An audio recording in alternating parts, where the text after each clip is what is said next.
Была старая бирка, на которой было написано «мальчик». На новой бирке написали «девочка». Эта схема работала уже 5-6 лет. Честно говоря, я была в шоке.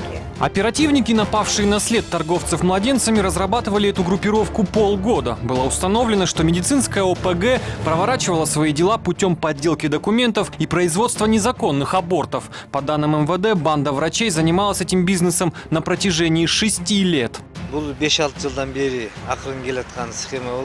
Эта схема работала уже 5-6 лет. К ним обращались за помощью, просили помочь в оформлении документов, в усыновлении. Им предлагали деньги.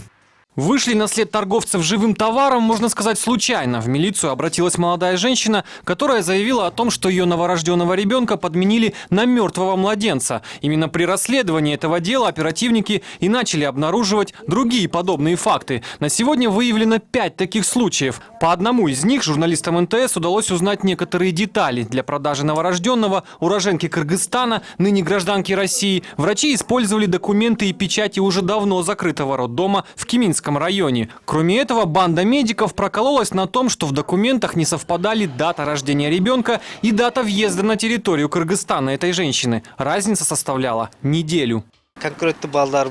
Есть конкретные дети, есть семьи, в которых они воспитываются. Всех их мы знаем. Нам известны имена и фамилии этих детей и их родителей. Все они граждане Кыргызстана. Сегодня все эти дети уже подросли. Тех, кто их усыновил, они называют папа и мама. Самому старшему исполнилось уже 5-6 лет. Самые маленькие младенцы до 1 года. Настоящие родители некоторых из них уже найдены. Есть и такие матери, которых нам неизвестны.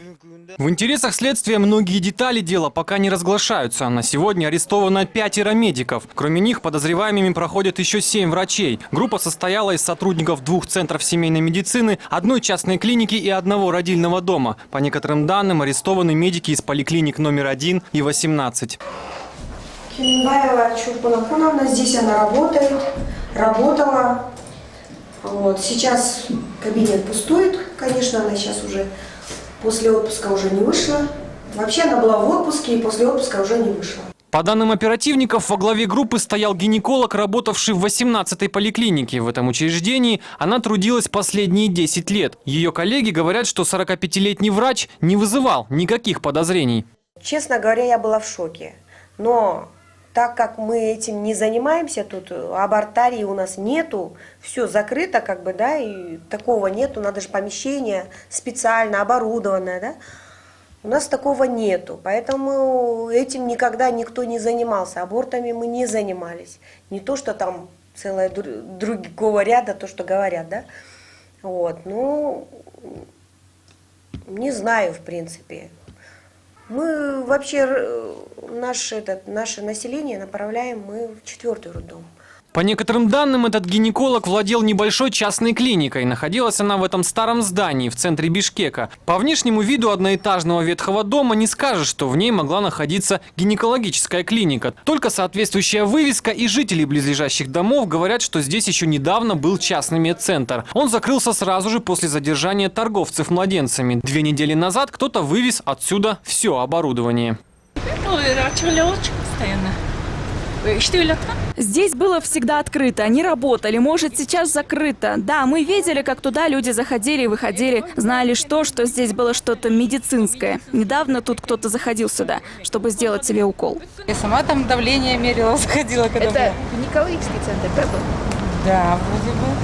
По некоторым данным, именно здесь производились незаконные аборты. Работавшие врачи не гнушались прерывать беременность на 32-33 неделях. Потом трупами 7-8-месячных младенцев подменяли живых новорожденных, родителям которых говорили, что их ребенок умер. В этой же клинике принимались роды у женщин, которые не хотели оставлять себе ребенка. Младенцев продавали бездетным парам за большие деньги. В настоящее время, кроме следователей, это дело изучает и специальная комиссия Министерства здравоохранения. В руководстве ведомства говорят, что уже выявляются несоответствия в базах данных родильных домов и поликлиник. Darıgerler borborularında hazır aldık. Мы сейчас собрали данные со всех поликлиник, сколько женщин состоит на учете, сколько из них уже родили и где они рожали. Если у кого-то младенец умер, проверяем, есть они на учете у патолога-анатома, поступил ли труп. Все это мы сейчас проверяем. Выявляются нарушения. Пока не будет завершена проверка по части патологической анатомии, ничего конкретного пока сказать не могу. Когда появилась информация о задержании врачей, многие вспомнили о 4-м роддоме Бишкека. Это перинатальное учреждение тоже время от времени сотрясают скандалы, связанные с пропажей или смертью новорожденных. В социальных сетях появились публикации женщин, которые лишились ребенка во время родов.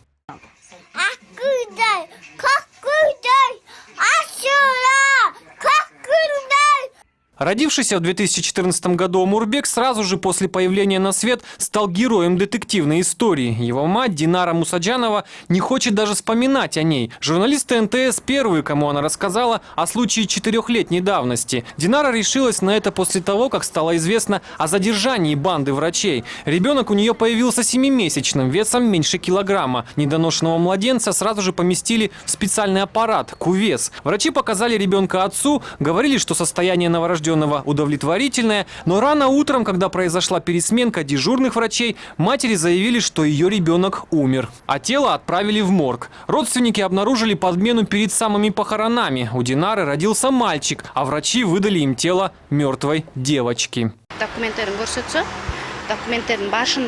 В документах в графе «пол» они зачеркнули слово «муж» и сверху написали «жен». Все это указано в документах. Они успели изменить только половину бумаг. Была старая бирка, на которой было написано «мальчик». На новой бирке написали «девочка». Когда пошли к главврачу, сказали, что он в командировке в Баткене. После скандала выяснилось, что главврач никуда не уезжал. Он был там. Мы его не знали в лицо, потом узнали, что он там был. Он спросил: «Ты сможешь узнать своего ребенка?»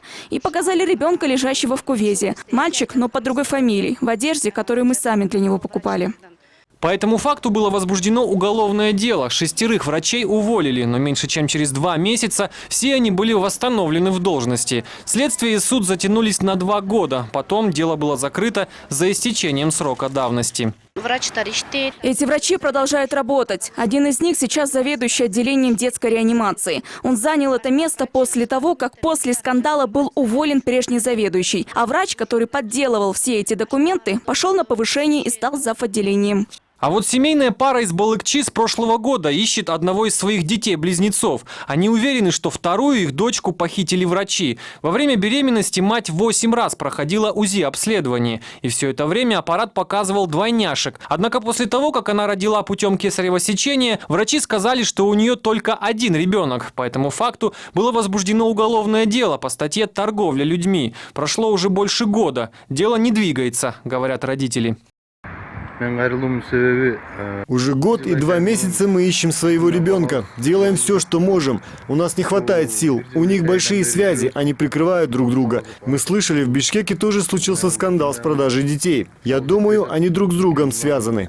В ноябре 2013 года из 4-го роддома Бишкека был похищен новорожденный. Спустя неделю его нашли в одной из квартир в столице. Младенец был украден женщиной, у которой случился выкидыш. Медсестра, помогавшая ей в похищении ребенка, всего лишь была уволена. Да и в целом по стране ни по одному из дел о продаже или подмене новорожденных ни один медик не получил уголовного наказания. И вот чем это объясняют в Минздраве. Почему врач не несет ответственности? Если он провинился в государственном учреждении, он уходит в частную клинику. Если там что-то натворил, уходит в другое место. Вот так получается. В других странах есть черный список, и врача, попавшего в такой список, нигде не берут на работу. И я думаю, все это происходит из-за безнаказанности. И только теперь, после громкого дела с задержанием организованной банды докторов, начали предлагать изменения в закон для ужесточения ответственности врачей. Но остановит ли это медиков, для которых хранение в багажнике разлагающихся трупов младенцев, похищение новорожденных, производство абортов на поздних сроках беременности – всего лишь выгодный бизнес? Алексей Немашкало, Лизатор Кинтур, Александр Симонов, НТС. Итоги недели.